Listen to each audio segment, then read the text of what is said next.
What's going on, NDM crew? So it's been a little bit of a while since I've been in front of the camera. A lot of the videos that you've been seeing have been filmed from a couple weeks ago when I was pushing to get the build done really fast and get everything going so I can get the car running. Now, I just want to talk about the leak down test, as you guys see by the title of this video.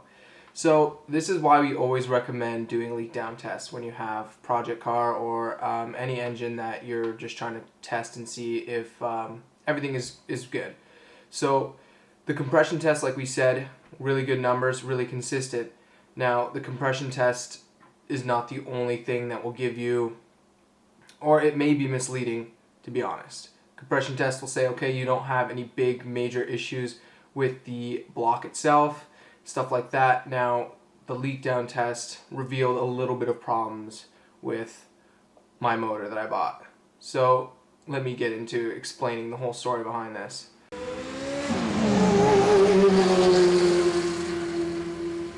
We were so close to getting the motor in. We were filming everything was going good. Then we decided to do the leak down test right before we got the motor in the car. Now, luckily we did this. We started with cylinder 1, where we went with the firing order.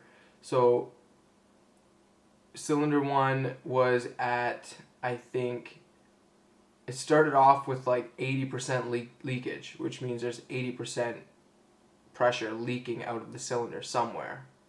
So that was really bad indication to start off. So it means something was wrong. Now, eventually we realized that we weren't right at top dead center. Now, this is one thing that you have to make sure. If you're not at top dead center, you are going to get skewed results. They're not going to be 100% accurate. So that 80% went to 60. Now, that still is a pretty big leakage for the cylinder. Now, you're looking for around 15 to 20 if it's relatively new, and then maximum you don't want to go more than 30. You're pushing it at that point, 30%.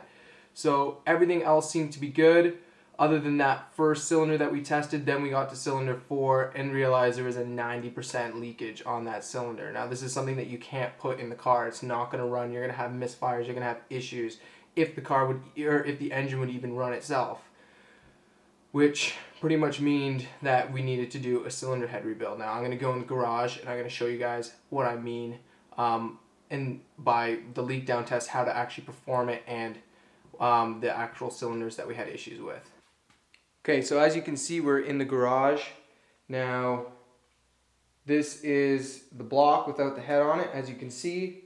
Now, as soon as we figured out that this cylinder head had those issues or the leak down, because the compression test is going to test the compression rings and make sure that the actual block itself, the compression on the around the piston, is fine. So there's no leak there. So the only leak that could be happening from, well, not the only one, but is the head gasket itself. So leaking from the actual surface where the block and the cylinder head match up, or actually in the cylinder head. Now, the good thing about a leak down test is you're introducing pressure into the cylinder. So you're taking the spark plug out, the spark plug's out, you're introducing through a module with the air line, and you're putting it to a certain pressure with the dial. So you're introducing that pressure, and you're watching to see the percentage of loss as the pressure increases. So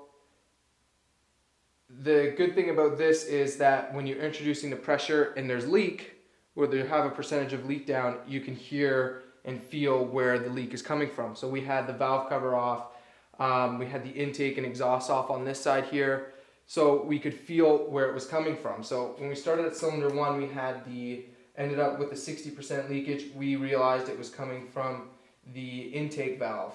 When we got to cylinder 4 here, we realized it was the exhaust. So it had to do something that wasn't right with the cylinder head. It wasn't set up right. There was either burnt valves causing leaks and stuff like that. So right away we were like, we can't put this in today. We have to get the cylinder head off and send it out to get rebuilt. So that's what we did, and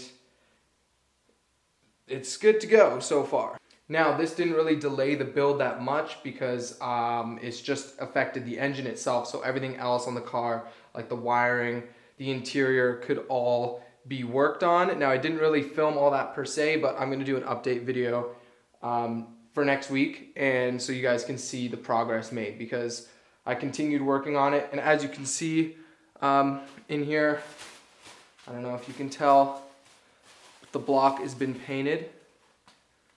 So yeah, block is painted, everything's ready to go. Just have to reseal the front cover on the engine and put the cylinder head back on. So let's show you the cylinder head.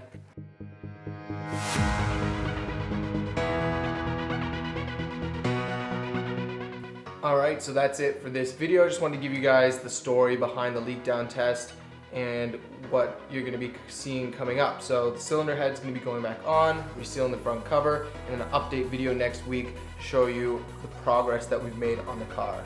Everything is coming together, and hope you guys like it. I know I was talking in this video, and in the last video that I released, I was doing a lot of rambling on as well. So I'm going to cut it.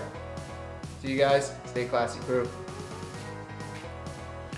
Just one last thing that I forgot to mention. I'm going to Italy in about 2 weeks. So by the time you see this video, it'll probably be a week from then. I have a couple small little videos edited and ready to go, just kind of to give you guys some content while I'm gone. And I will probably have the update video filmed and scheduled for you guys as well. So you guys won't be missing out on much content. I'm going to try and schedule and film as much stuff as I can, so everything gets filled in for a video every single week. And maybe I'll do some filming in Italy and see if I can get some good car footage and stuff for you guys too, and then release them when I get back. So, peace.